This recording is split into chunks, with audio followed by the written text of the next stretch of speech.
संडेला कुठे जायचा ना हा प्लॅन तर सॅटर्डेलाच ठरत असतो. आता कृष्णा छोटा असल्यामुळे त्याला संडे सॅटर्डे हे ऑफ असतात आणि मग तो संडेला त्याला कुठे ना कुठेही घेऊन जावंच लागतं.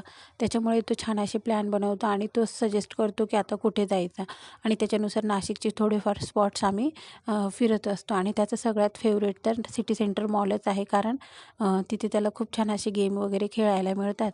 आणि सकाळी उठायला उशीर झालेला संडे असल्यामुळे, तर मी फक्त पोहे बनवले नाश्त्यासाठी आणि रात्री बिर्याणी आणलेली ती गरम करून नाश्त्यासाठी घेतलेली. आईंनी देखील नाश्ता केला आणि कृष्णा खाली आला तर त्याने ब्रश वगैरे करून त्याने देखील नाश्ता केला. दुपारी काम वगैरे आवरून थोडा आराम केल्यानंतर आमची मॉलला जाण्याची वेळ झाली आणि मी छान अशी तयारी केली आणि ते देखील आवरून आम्ही सिटी सेंटर मॉलला निघालो. आता सिटी सेंटर मॉलला जायचं ना तर तिथे संडेच्या दिवशी खूप गर्दी असते. संडेच्या दिवशी ना तिथे कार लावायला जागा देखील मिळत नाही. पण चला आज बघूया, आपल्याला कार लावायला जागा मिळाली लकीली तर खूप बरं होईल. नाहीतर आहे ना उगाचच पार्किंगच्या बाहेर आम्हाला कुठेतरी कार लावावी लागते आणि बऱ्याच दूरपर्यंत चालत यावं लागतं. जेव्हा एखादा फेस्टिवल असतो ना, ख्रिसमस वगैरे, त्या दिवशी तर मॉलमध्ये इतकी गर्दी असते ना की कार लावणं तर अशक्यच गोष्ट होऊन जाते. खूप कुठेतरी कार लावावी लागते आणि तिथेसुद्धा जागा फुल होऊन जातं कधी कधी. तर कधी कधी तर आम्ही रिटर्न देखील येऊन जातो, तिथे जात नाही आणि तो प्लॅन आमचा सक्सेसफुल तर होतच नाही. फायनली आम्हाला पार्किंग मिळाली. आता बघूया इथे गाडी वगैरे लावण्यासाठी जागा मिळते की नाही.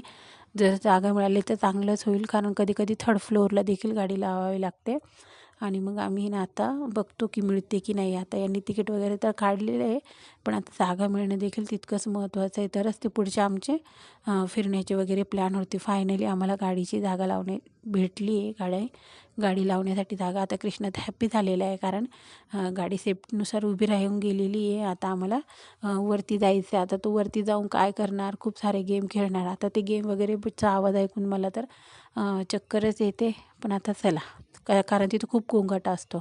आता हे तिथे एक शॉप होतं, तिथे मला खूप सगळ्या गोष्टी आवडल्या, पण त्यांची प्राईस देखील तशीच होती, जी म्हणजे 450ला एक ब्रेसलेट होता आणि 2-2 हजाराची एक पर्स होती. बापरे, आपल्या मिडल क्लास लोकांनी तर अशा गोष्टी फक्त मॉलमध्ये बघण्यासाठी आणि फिरण्यासाठीच आहेत असंच वाटतं मला, कारण घेण्याच्या पलीकडे गेलेल्या असतात त्या गोष्टी.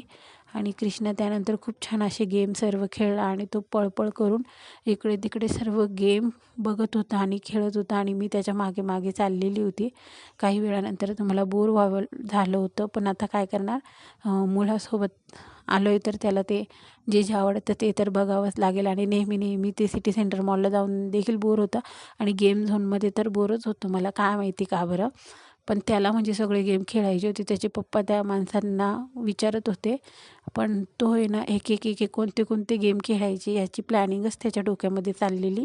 आणि नंतर मग मी थोडंसं इकडे तिकडे शूट वगैरे केला माझा, छान फोटो वगैरे काढली. म्हटलं तुम्ही खेळा, तोपर्यंत मी फोटो वगैरे काढते.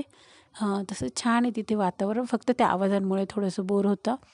आणि नंतर त्याने हॉर्सची रायडिंग केली. तो हॉर्स थोडासा रागाने बघत होता माझा. कोपऱ्यामध्ये बिचारे एक ग्रीन प्लांट होतं प्लास्टिकचं. म्हटलं चला असं तरी एक घरी घेऊया, कारण आपले हिरवे झाडं तर या दिवसांमध्ये काही वाढत नाही आहे, अशी लावली तर छान तरी दिसणार.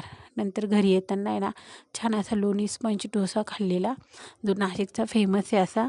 कृष्णा देखील हॅप्पी झाला. आजची ट्रिप आमची अशी होती, संडेचा प्लॅनिंग अशी होती. तुम्हाला आवडली असेल तर आय होप कमेंट करा, लाईक करा आणि